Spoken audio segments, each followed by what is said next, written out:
The story opens in the Galactic Council chambers, a massive structure floating in the void between star systems. Elder races gather for their monthly meeting, the wise Alari with their crystal bodies, the ancient Vorthok who had seen civilizations rise and fall, and dozens of other species who had achieved interstellar travel millions of years ago. Today's discussion centers on a disturbing discovery. A young Alari scout named Kira reports finding another sleeper world, the third one this cycle. These planets puzzled the galaxy's greatest minds. Each contained the ruins of advanced civilizations that had suddenly vanished, leaving behind only automated systems and strange warnings carved in stone. The warnings were always the same, written in the ancient trade language that predated even the oldest current civilizations. The humans sleep. Do not wake them. Do not seek them. Let the silence hold. Elder Voss, a Vorthok who remembered the last great galactic war, explains what little they know. Long ago, before the recorded history began, there was a species called humans. The fragments of surviving records spoke of them in whispers. Beings who fought with a fury that shook stars, who refused to surrender even when facing extinction, who turned their own worlds into weapons rather than submit. The ancient texts told of a final battle where the humans, facing defeat, chose to enter some form of deep hibernation rather than die. They scattered across the galaxy, hiding in places no one would think to look, waiting for a time when they could return. The victorious species, terrified of what the humans might do if they ever woke up, made a pact. They would forget the war, forget the humans existed, and make sure their descendants never disturbed the sleeping threat. But memory fades, and the pact was slowly forgotten by most races. Only the oldest beings like Voss remembered fragments. Of the truth. Dr. Wren, a curious scientist from the peaceful Nalari species, argues that these are just myths. How could any species survive millions of years in hibernation? How could beings who lived such short lives compared to the elder races pose any real threat? The Nalari had achieved perfect peace through logic and science. Surely any species could be reasoned with. Voss tries to warn them. The few surviving records spoke of human unpredictability. When cornered, they became something beyond reason. They fought not just with weapons, but with an intensity that defied all understanding. They made alliances with their enemies' enemies, turned disadvantages into strengths, and never accepted defeat. The debate grows heated. Younger species see the warnings as superstition. They argue that knowledge belongs to all, and these sleeping sites should be studied, not avoided. The galaxy had achieved unprecedented peace. What could possibly threaten their advanced civilization? As the Council argues, long-range sensors detect something troubling. 3 separate archaeological expeditions have already departed for known sleeper worlds. The expeditions were launched by the Nalari Scientific Collective, eager to solve the mystery of the vanished civilizations. Voss feels ancient dread settle in his bones. The younger races don't understand. They see the universe as logical, predictable. They've never faced a species that thrived on chaos, that grew stronger when pushed to the edge of extinction. They don't realize that some doors should never be opened. The part ends with Voss sending out emergency messages to every elder of every race, calling for an immediate halt to all archaeological work on sleeper worlds. But deep in his heart, he fears it's already too late. On the edge of known space, automated systems that have waited silently for millions of years begin to register movement. Seismic sensors detect footsteps in buried cities. Environmental monitors record the first breaths drawn in eons. The sleepers stir. Dr. Wren leads the Nalari expedition to Kepler 442b, a dead world at the edge of explored space.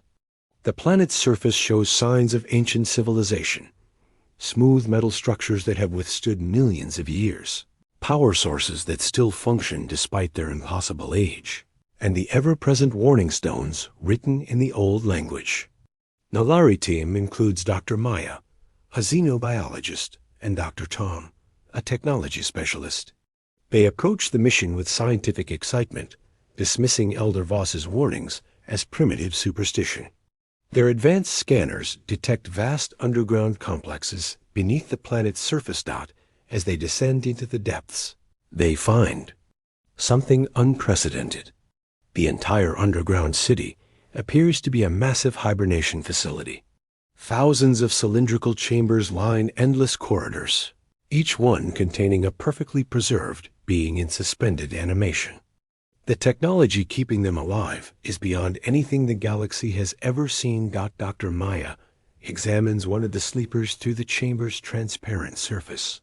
The being inside looks remarkably similar to the Nalari, but shorter and more compact. Its features are softer, less angular than most galactic species. It appears almost fragile. These must be the humans, Dr. Wren whispers, checking his readings. The life signs are incredibly stable. Whatever technology they used, it's still functioning perfectly after all this time. Dr. Ton studies the chamber systems, fascinated by the elegant engineering. The power source seems to draw energy from the planet's core itself. Every backup system has backups, designed with a paranoia that speaks of desperate times. Against protocol, Dr. Wren decides to attempt communication with one of the sleepers. He activates what appears to be an emergency revival sequence on a chamber containing a female human. The team watches in amazement as ancient systems come to life, slowly bringing the being back to consciousness. The human awakens gradually, her eyes opening to focus on the three alien faces staring down at her. For a moment, confusion clouds her features. She tries to speak, but her voice comes out as a croak after eons of silence. Where are the others? She finally manages. In the old trade language, Dr. Maya offers water, and the human drinks gratefully. She introduces herself as Lisa, a designation that sounds strange to alien ears. As her memories slowly return, she explains that she was a soldier in the last war, one of the millions who chose hibernation over death. Lisa seems remarkably calm for someone who has awakened millions of years in the future. She asks basic questions about the current state of the galaxy, nodding thoughtfully at their answers. The Nalari team begins to relax. Perhaps the ancient warnings were just exaggerated stories after all. Your people achieved peace, Lisa observes. That's good. We always hoped someone would. Dr. Wren explains about the Galactic Council, the cooperation between species, the end of large-scale warfare. Lisa listens with what seems like genuine interest and relief. We should have done better, she says quietly. Maybe if we had tried harder to understand instead of just fighting. The team spends hours talking with Lisa, learning about human culture, their lost civilization, their reasons for entering hibernation. She speaks of a species that valued art, music, and literature alongside their warrior traditions. She shows them pictures stored in a personal device, images of blue skies, green forests, and beings that look just like her, living in apparent harmony. As the conversation continues, Dr. Tom notices something troubling. Hidden sensors throughout the facility have activated. Systems that were dormant for millions of years are now running complex calculations. When he mentions this to Lisa, she smiles apologetically. I'm sorry, she says. I should have warned you. When one of us wakes up, the others know. It's a safety protocol we built into the hibernation network. Dr. Maya asks how many others there are. Lisa's expression grows distant as she accesses information through what appears to be some form of biological interface. The network is extensive, she finally answers. We scattered across the entire galaxy. There are facilities like this on thousands of worlds. As if to confirm her words, their ship's communication system suddenly comes alive with reports from across known space. Archaeological teams on dozens of worlds are reporting the simultaneous activation of ancient sites. Hibernation chambers are opening. Humans are awakening everywhere. Elder Voss's voice crackles through their communicator, filled with an ancient dread. You fools, you've awakened them all. Lisa looks up at the Nalari team with eyes that suddenly seem much older than her physical appearance suggests. You should probably contact your leaders, she says quietly. We need to talk. A week after the first awakening, the Human Network completes its analysis of galactic history. What they discover changes everything. Lisa meets with Dr. Wren's team in what was once a simple hibernation chamber, but has now revealed itself as a sophisticated command center. Ancient displays show real-time data from across the galaxy, and Lisa's casual demeanor has been replaced by the bearing of someone carrying enormous responsibility. We've been reviewing the records, Lisa says, her voice heavy with something. That might be disappointment. The species that defeated us, they're gone. She shows them historical data that the galactic archives had buried or forgotten. The Draconi Empire, the hegemony of the Eternal Flame, the United Conquest Fleet, the very civilizations that had driven humanity into hibernation had collapsed within a few thousand years of their victory. They couldn't sustain themselves. Explains Captain Jin through the communication network. Conquest empires never can. They expanded too fast, fought too many enemies, trusted in strength alone. When they fell, they took most of galactic civilization with them. Anna's voice adds. Detail from her facility. The Dark Ages lasted nearly 100,000 years. Entire star systems went silent. Trade collapsed. Billions died in famines and plagues that could have been prevented. Dr. Tom asks the question that terrifies him. If you knew they would eventually fall, why didn't you wake up then? Why wait? Millions of years? The answer comes from a human named Marcus, awakening in a facility hidden in a nebula, because we needed to know if the new civilizations would be any different, if they would learn from the mistakes that destroyed the old galaxy. The humans share their assessment of current galactic civilization. It's thorough, precise, and devastating. They identify systematic oppression disguised as peace, trade agreements that amount to economic slavery, and protective relocations that are actually slow genocide. The Karathi warrior species controls military decisions, but hasn't fought a real war in millennia. The Alari Council claims wisdom, but makes choices based on crystal-clear logic that ignores emotional realities. The Nalari pursue knowledge, but only share it with species they deem ready, keeping others dependent. You've created stability, Lisa acknowledges, but you've built it on the same foundation as our old enemies. The strong control the weak and call it peace. Elder Voss tries to defend the current system. We've prevented wars. We've ended starvation on core worlds. We've achieved things your ancient civilization never could. Captain Jin's response cuts through the council chambers like a blade. You've prevented wars by making resistance impossible. You've ended starvation on core worlds by ensuring outer worlds can never compete. You've achieved peace by making sure no one has the strength to fight for justice. The truth emerges piece by piece. The humans hadn't just been warriors in the ancient war. They had been the rebellion. They had fought not for conquest, but against it. Every species they allied with was one that had been enslaved or threatened by the great empires. They lost not because they were weak, but because they were outnumbered by those who preferred order to freedom. We chose hibernation because we knew our way of thinking would die with us, Anna explains. But we hoped that someday the galaxy would be ready to hear why we fought. Dr. Maya asks what the humans want now. The question hangs in the air for a long moment before Lisa answers. We want what we always wanted. A galaxy where no one has to choose between safety and freedom. Where species help each other because it's right, not because they're forced to, where strength is used to protect, not to control. Commander Rex pounds his fist on the council table. And if we refuse? If we decide the current system works well enough? The response comes from multiple humans simultaneously, their voices creating an eerie harmony across the communication network. Then we'll do what we've always done. We'll fight for those who can't fight for themselves. We'll break systems that enslave others. We'll keep fighting until justice wins, or we all die trying. But this time, Lisa adds quietly, we won't be fighting alone.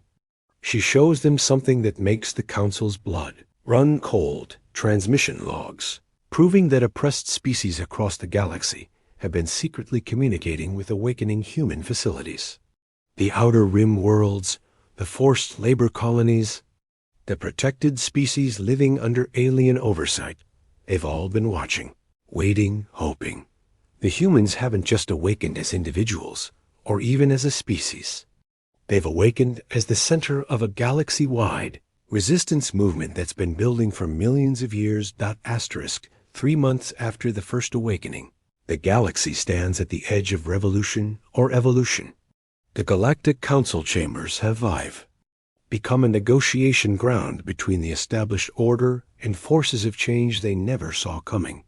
Lisa now serves as the primary human representative, though the Council has learned that every human speaks with the full authority of their species. Behind her stand representatives from dozens of previously protected species, beings who had been silent for so long that the elder races had forgotten they had voices. Elder Voss opens the session with words heavy with the weight of history. We stand where our ancestors stood millions of years ago, facing the same choice that destroyed the old galaxy. We can fight, or we can find a better way. The past months have not been idle. Human facilities have revealed capabilities that dwarf current galactic technology. They've demonstrated the ability to disable star fleets without firing a shot, to redirect asteroids with precision that staggers imagination, and to communicate instantly across any distance. But they've also shown their commitment to their principles by using this power only defensively. Korathi war fleets moved to secure human facilities. They found their weapon systems simply stopped working. When LRE enforcers tried to arrest the representatives of rebellious outer worlds, they discovered their ships could no longer navigate hyperspace. Each demonstration of human capability came with a simple message: we don't want to fight you. We want to work with you. Dr. Wren, now serving as a liaison between species, presents the proposal that has emerged from months of difficult negotiations. The humans call it the New Accord, he explains. It's not a surrender of power or a revolution that destroys everything we've built. It's an evolution. The framework is elegant in its simplicity. The Galactic Council remains, but its membership expands to include every spacefaring species, with representation proportional to population rather than military strength. Trade agreements become genuine partnerships with built-in protections for developing worlds. The protection of less advanced species becomes genuine. Mentorship with clear graduation criteria. Captain Jin addresses the military concerns.